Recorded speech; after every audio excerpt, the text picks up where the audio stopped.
Welcome to Thiru season. So அந்த video நம்ம பார்க்க போகிறது இந்த வீக்கெண்ட் வந்து நிறைய படம் வந்துருக்கு.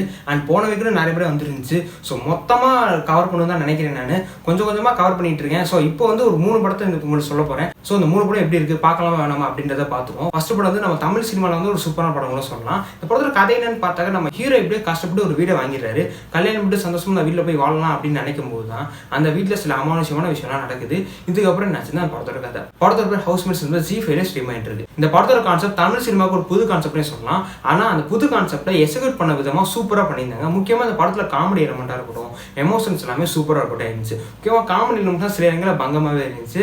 அண்ட் முக்கியமாக காளி வெங்கடா இருக்கட்டும், அப்புறம் தர்ஷன், அவங்க 2 பேரும் போட்டி போட்டு சூப்பராக நடிச்சிருந்தாங்க. அண்ட் ஹீரோயினா கொடுத்த வேலையை நல்லா பண்ணியிருந்தாங்க. அண்ட் படத்தில் மியூசிக் ஒரு மாதிரி பேசலாம் நல்லாவே இருந்துச்சு. ஸோ ஃபேமிலியோட பார்க்குற ஒரு நல்ல படம் தாங்க. தாராளமாக ட்ரை பண்ணி பாருங்க. 2வது படம் ஒரு ஐலாண்டுங்க, ஜாம்பியால் அஃபெக்ட் ஆகி நிறைய பேர் வந்து அதில் இன்ஃபெக்ட் ஆயிருந்தாங்க.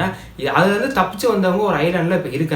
இப்போ 28 வருஷங்க அப்புறமா ஒரு அப்பா ஒரு பையன், அவங்க 2 பேரும் அந்த அஃபெக்டான ஐலாண்டுக்கு போறாங்க. அப்படி போகும்போது அந்த சின்ன பையனுக்கு நிறைய உண்மையான விஷயமும் எது போய் அப்படின்ற விஷயமும் தெரிய வருது. இதுக்கப்புறம் என்ன ஆச்சுன்னா கதை. இந்த படத்தை பேர் 28 இயர்ஸ் லேட்டர். இந்த படம் நெட்ஃபிளிக்ஸ்ல தமிழ் டப்பிங்லேயே இருக்கு. இது ஒரு ஜாம்பி படம் தான். ஆனால் அது யூஸ்வலான ஒரு ஜாம்பி படம் கிடையாது. உண்மையிலே டிஃப்ரெண்டான ஒரு அட்டம் கூட சொல்லலாம். டிஃப்ரெண்டான ஸ்க்ரீன் பேல சூப்பராக கொண்டு போயிருந்தாங்க.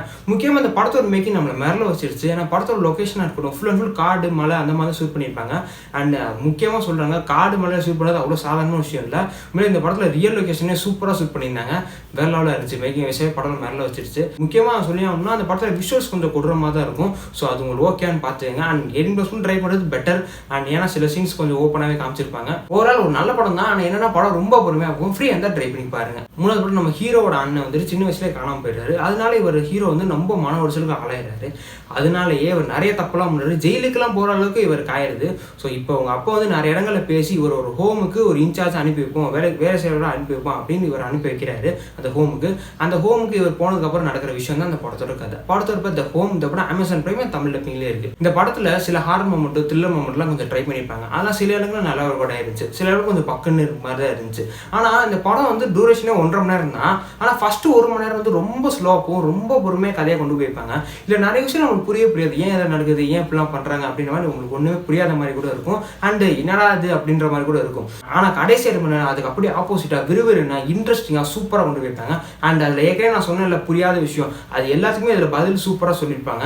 ஸோ என்ன பொறுத்தவரை இந்த படம் ஒரு ஆவரேஜான ஒரு படம் தான். ஃப்ரீயாக இருந்தால் ட்ரை பண்ணி பாருங்க. அண்ட் இந்த 3 படத்தை ஏற்கனவே பார்த்துருந்தீங்க அப்படின்னா உங்களுக்கு எப்படி இருந்துச்சு அப்படின்னு கமெண்ட்ல சொல்லுங்க. மறக்காம சப்ஸ்கிரைப் பண்ணி வச்சுக்கோங்க, ஃபாலோ பண்ணி வச்சுக்கோங்க. நிறைய வீடியோஸ் காத்துட்டு இருக்கு. ஸோ அந்த வீடியோ சந்திக்கிறேன். Thank you so much. பாய்.